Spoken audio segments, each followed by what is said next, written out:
하나님 아버지, 이 창세기 19장의 말씀을 읽고 하나님이 종에게 주신 것임을 믿고 준비한 이 설교를 나누고자 하오니 성령님 역사해 주셔서 말씀을 증거하는 종이나 말씀을 듣는 모든 성도들이 하나님의 음성을 들을 수 있도록 역사하여 주시옵소서. 우리 주님 거룩하신 예수님의 이름으로 간절히 기도드리옵나이다. 아멘. 여러분, 1984년, 지금부터 그러니까 한 30년이 훨씬 넘었죠. 한국에 아주 센세이션을 일으킨 유리 겔라라는 사람 아세요? 기억나시죠? 네, 저도 그때 대학생 때인데 기억납니다. 아주 코가 부리부리하고 잘생긴 조각 같은 한 사람이 TV에 나오더니 초능력자라고 그랬죠. 그래서 정말 엄청난 파장을 한국 사회에 일으켰죠. 그 사람이 하는 것 중에 제일 유명한 게 뭐예요? 숟가락 부러뜨리는 거. 이렇게 하면 숟가락이 똑 부러지잖아요. 또 그리고 어디 가서 글씨를 써라 안에서. 그래서 글씨 쓰면은 또 무슨 글씨 썼는가 또 맞추고. 그리고 또 하나 뭐가 있어요?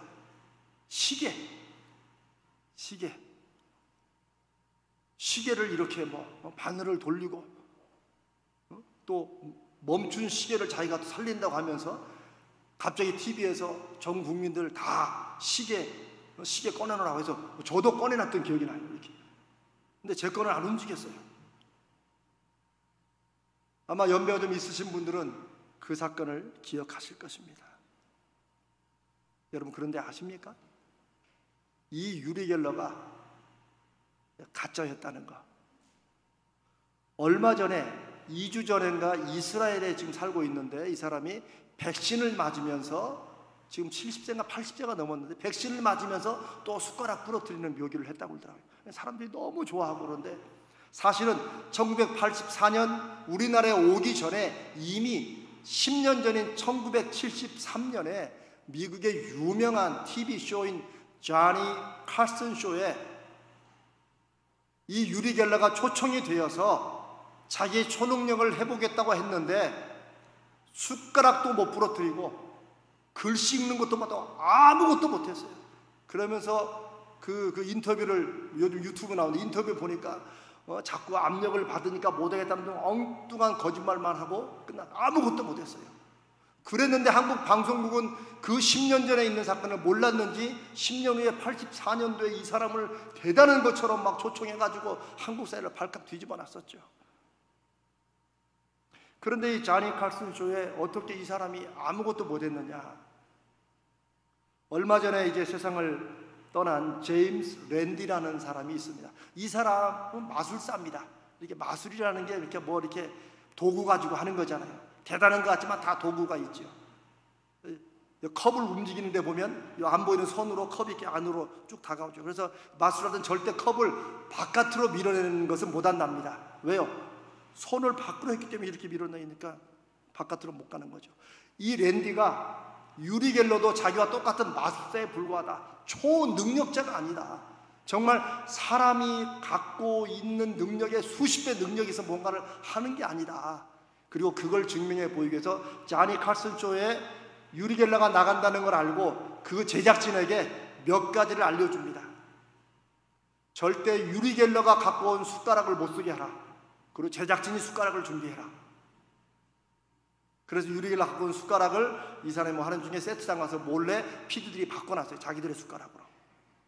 글씨 쓸 때도 유리 겔러가 있는 방에서 쓰지 말고 아예 다른 방에서 미리 써와라. 이런 식으로 해서 하나도 못했어요. 그게 무슨 말이에요? 기억 합금이라는 게 당시에 있었답니다. 하여튼 복잡하지만 하여튼 그 준비된 숟가락이 아니면 이게 안 부러지는 거예요. 나중에 결국 1991년도에 유리 겔러가 하도 자기가 이 가짜인 것을 자꾸 드러내는 이 제임스 랜디가 너무 괘씸하니까 1991년도에 소송을 걸었어요. 엄청난 소송을 걸었어요. 몇 천만 달러, 수백억짜리 소송을 걸었어요. 어떻게 됐을까요? 유리 겔러가 당연히 졌습니다. 법정에 자기가 시범을 보이겠다고 했는데 숟가락도 못 펴뜨려서 하나도 안 되는 거예요. 당연히 자기도 알죠. 그래, 참 뻔뻔한 사람이, 이 사람이. 그리고 당연히 소송에 졌고 벌금도 어마어마하게 물었습니다. 그게 91년도입니다. 이 제임스 랜디가 한국에도 왔습니다. 2000년도인가 뭐 언젠가 한국에 왔다고 그러더라고요. 한국에 와가지고, 한국에도 초능자들이 많다고 하니까 와가지고 이 사람이 자기 돈으로 $100만 걸었어요. 그리고 한 가지라도 정말 초능력을 보여주면 $100만 주겠다. 아무도 못했어요. 요즘 나오는 영상 보니까 여러분 몸에다가 막 동전 붙이고 막 다리미 붙인 사람이 있었어요. 근데 그걸 가만히 지켜보던 제임스 랜디가 분 있죠, 분. 이 몸에 이 분으로 다 발라놨어요. 그러니까 다리미는 고사하고 동전 하나도 못 붙어요. 이게 왜 붙었어요? 땀 때문에 붙은 거예요. 제가 이 말을 왜 하냐면 이 제임스 랜디가 중요한 교훈을 남겼습니다. 누군가는 당신의 눈을 속이려고 할 것입니다. 그러니 절대 보이는 것을 그대로 믿지 마십시오. 얼마 전에 제임스 랜디가 세상을 떠났다는 작은 뉴스가 나왔습니다. 제가 왜 이 얘기를 길게 하겠습니까?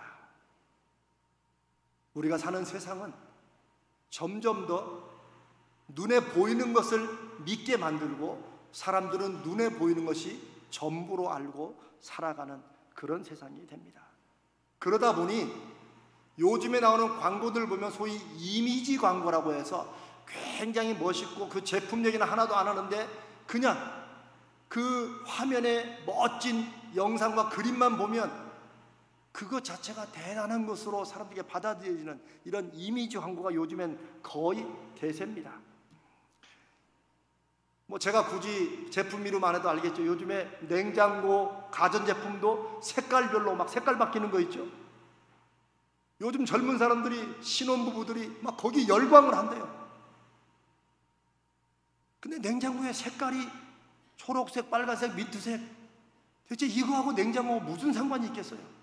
그런데 이런 색깔 바뀌는 이런 냉장고를 써야 당신은 성공하는 사람이다. 당신이 앞서가는 사람이다. 그런 메시지가 그 안에 담겨 있는 거죠. 냉장고 선전 아시죠? 보면 막 색깔이 이렇게 바뀌고 저렇게 바뀌고.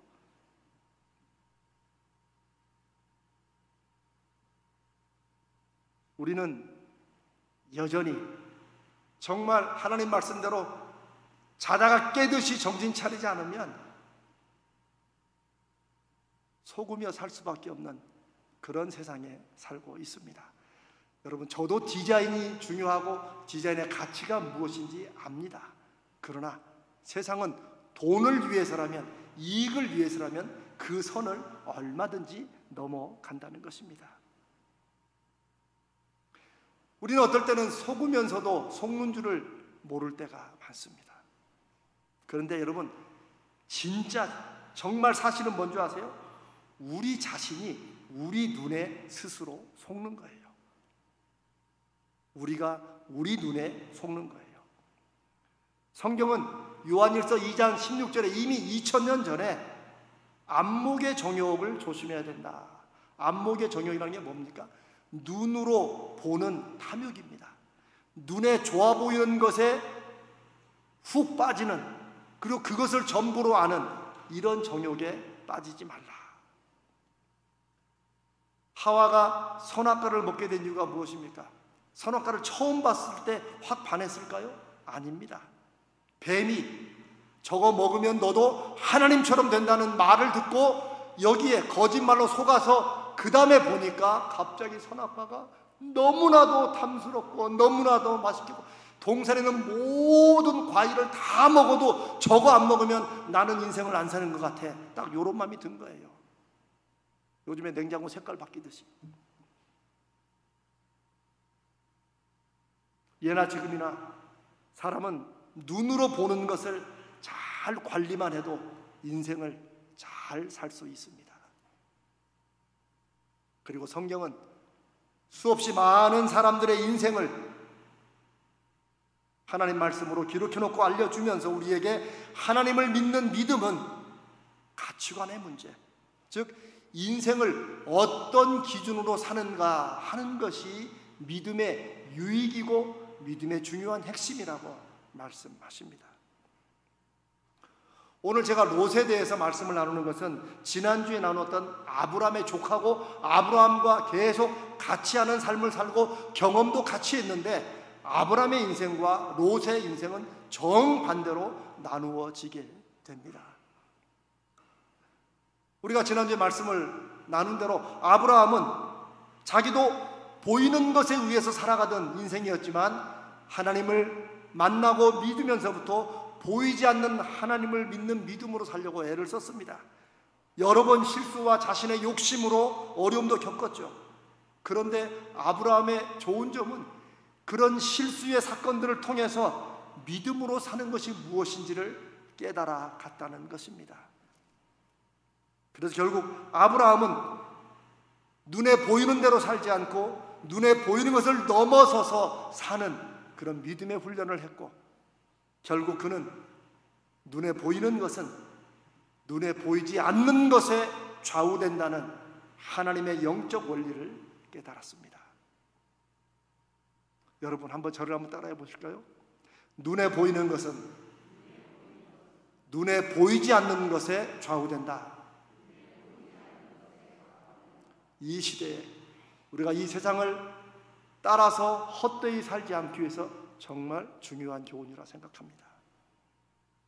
그런데 조카 롯은 아브라함과 함께 저 하란에서 나와서 계속 같이 살고 애굽의 경험도 같이 했으면서도 그 어려움을 겪으면서도 끝내 롯은 자기 눈에 보이는 것이 전부였고 그것에 따라 살아가는 정반대의 인생을 보여줍니다.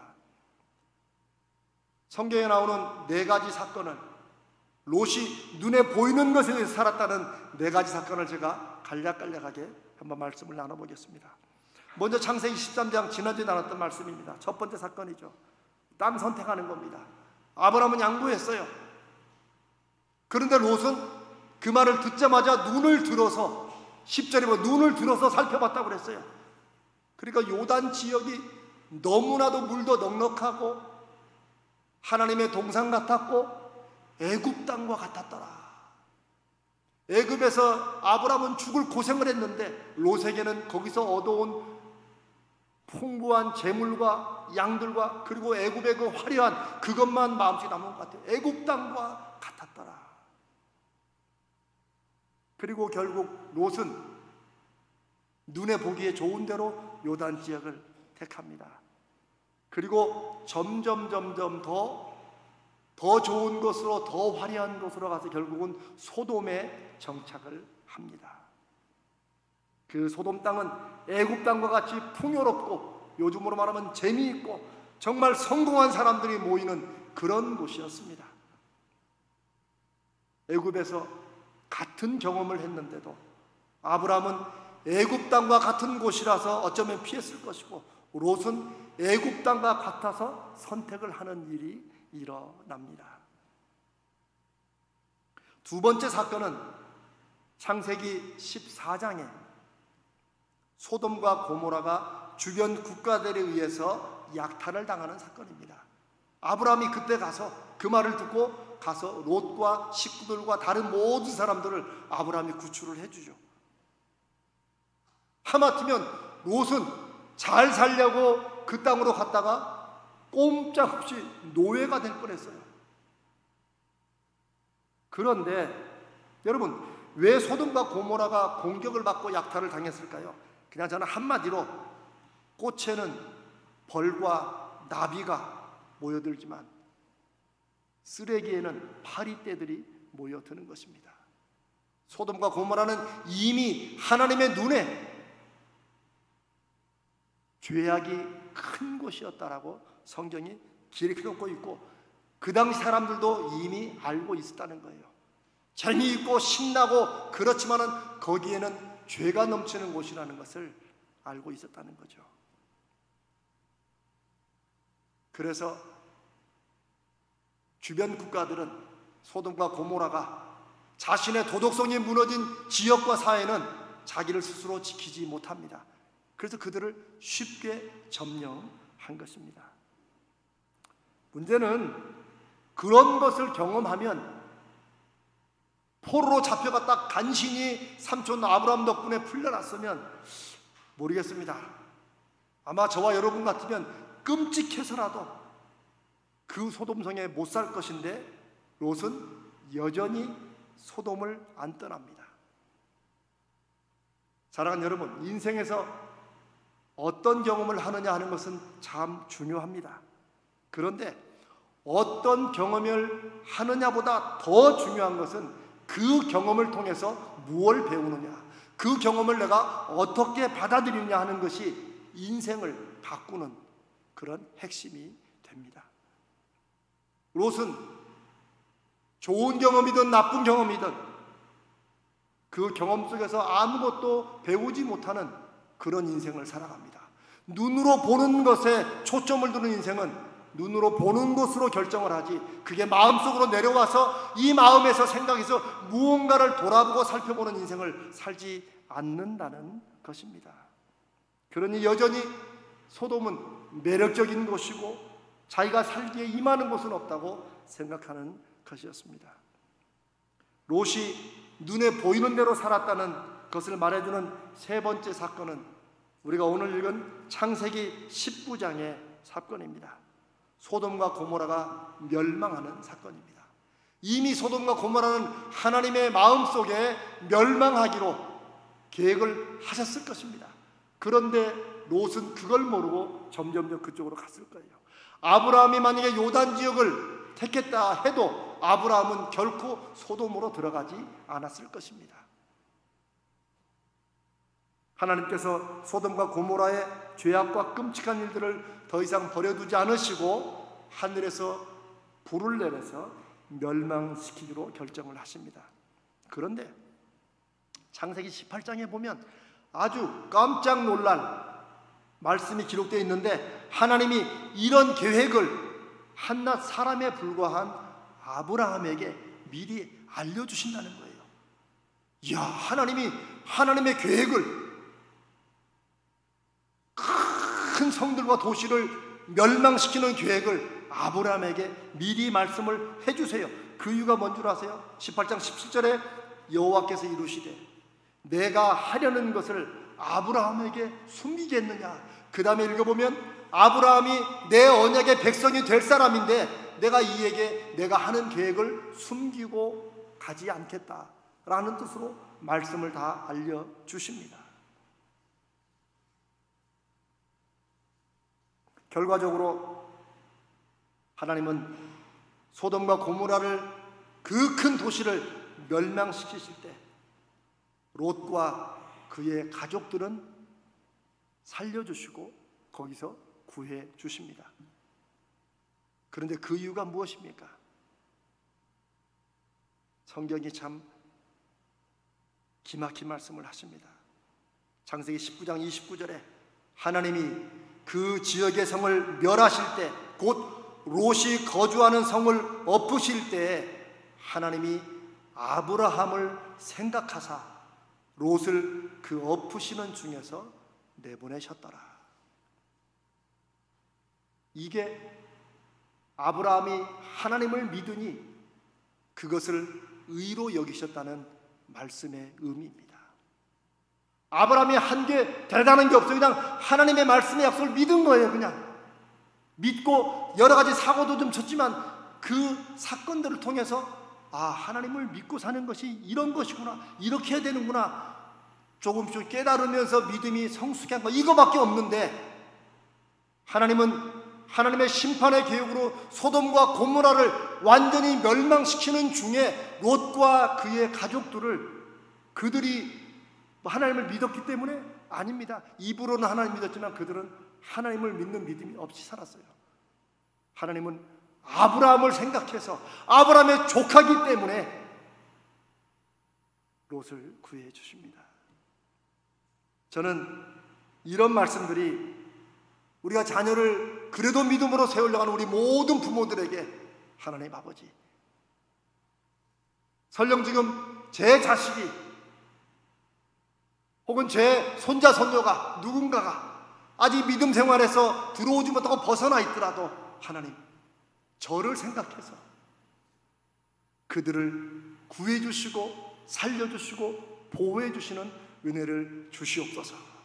저는 이게 우리의 믿음의 기도요, 우리의 믿음이 그래서 저는 더 자라가야 된다고 확신합니다. 소돔성이 멸망할 때 미리 떠날 기회를 주었지만 롯의 사위들은 그거 믿지 않습니다. 롯의 믿음이 별로고 딸들의 믿음이 별론데 사위들이 무슨 믿음이 있었겠어요? 무슨 신앙이 있었겠어요? 그래서 그들은 소돔성에 남고 결국 죽게 되죠. 그리고 롯은 아내와 두 딸만 데리고 간신히 나오게 됩니다. 그런데 우리가 잘 아는 아내마저도 소돔성을 빠져나온 후에 그만 소금 기둥이 되어서 죽습니다. 왜요? 천사가 절대 뒤를 돌아보지 말라고.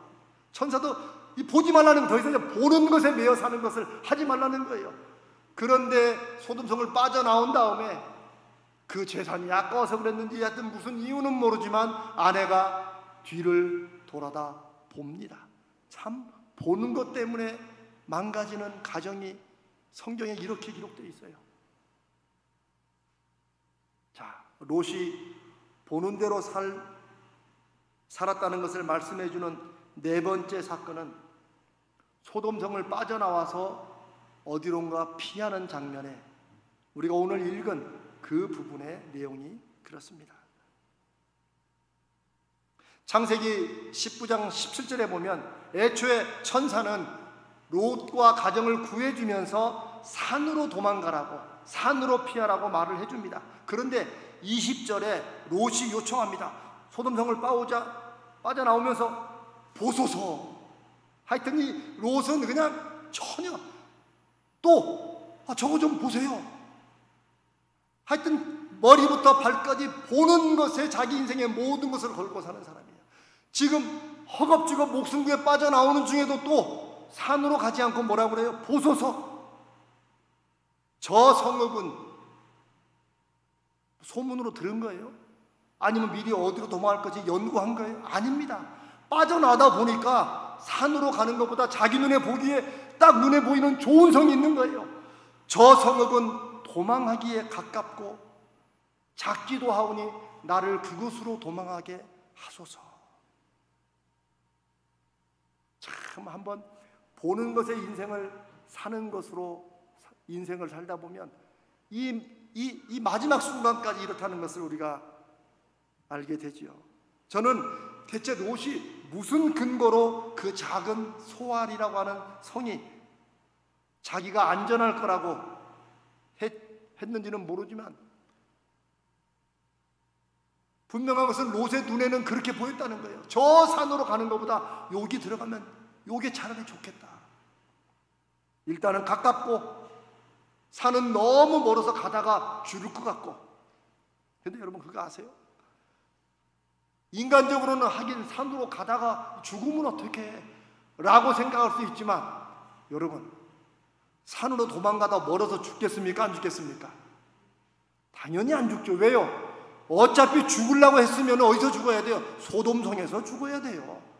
소돔성에서 죽을 수밖에 없는 사람을 하나님이 그를 살려주신 거예요. 가정을 하나님이 살려주셔 구해주시면, 그리고 산으로 가라 그러면 산으로 가는 길이 설령 몇 달이 걸린다 한들 죽겠어요? 안 죽겠어요? 안 죽죠.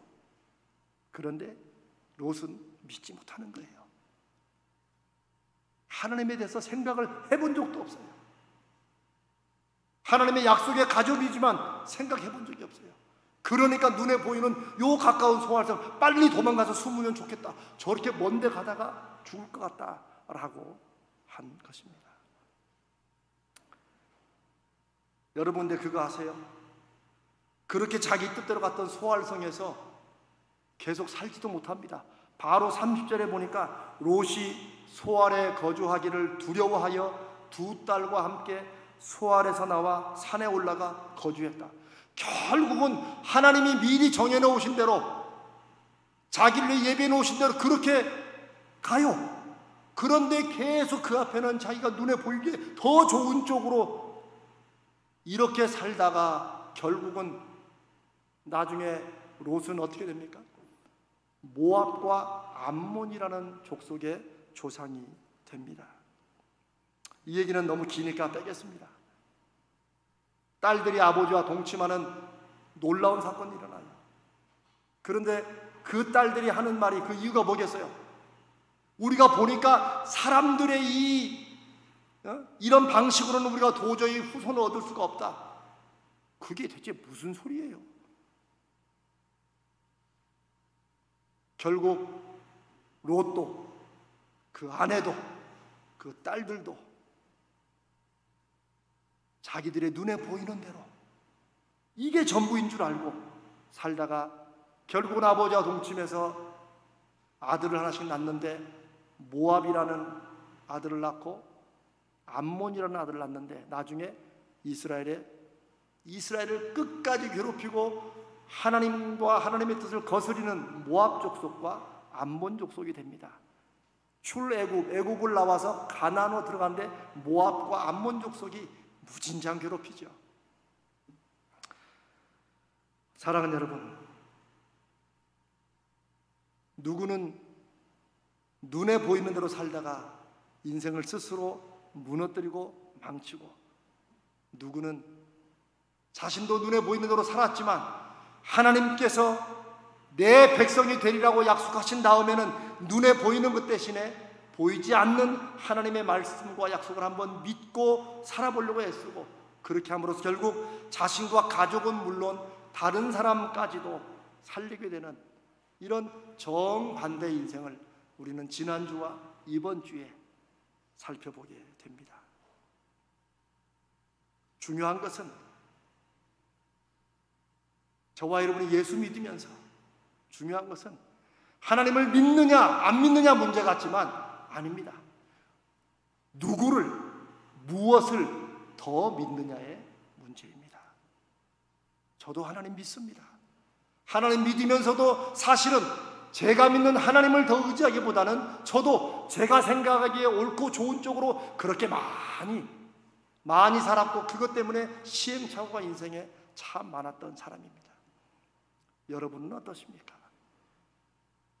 이 시대를 살아가는 우리에게 주시는 하나님의 말씀은 어쩌면 나를 믿으라 보다도 정말 나를 진심으로 믿어라,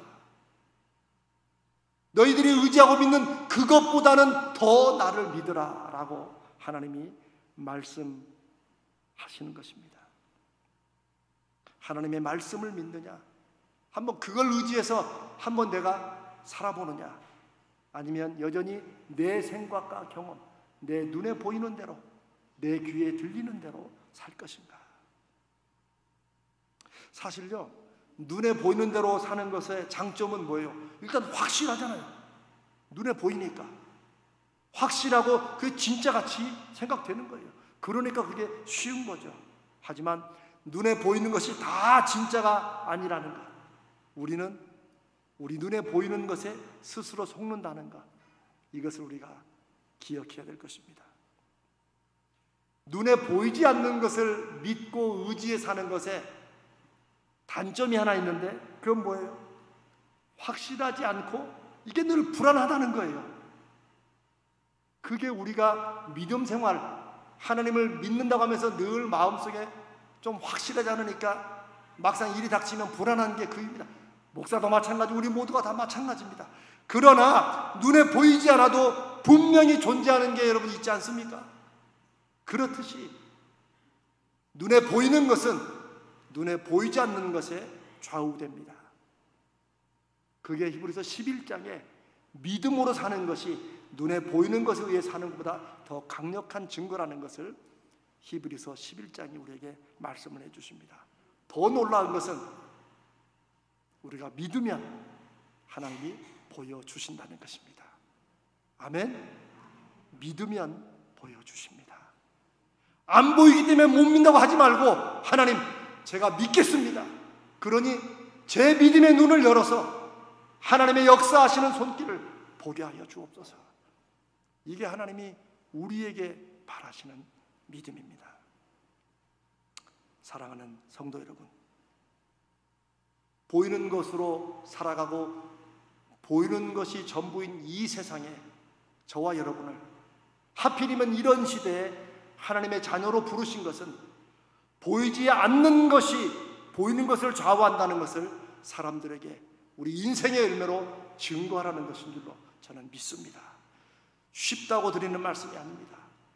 누구나 다 보이는 것 때문에, 보이는 것에 살아가는 세상이기 때문에 우리의 믿음의 싸움은 바로 그것 때문에 어렵고 힘들 것입니다.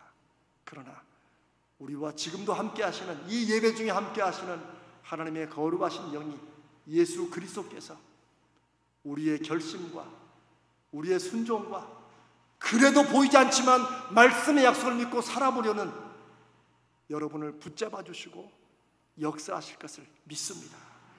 아브라함처럼 한 사건 한 사건을 통해서 하나님을 경험하고 그 경험을 통해 보이지 않지만 분명하신 약속으로 이루어 가시는 하나님을 믿는 믿음이 우리에게 분명히 자리 잡아서 적어도 우리 모든 가족들과 자손들의 믿음의 조상, 믿음의 선조가 우리 모두 되시기를 주님의 이름으로 축복합니다.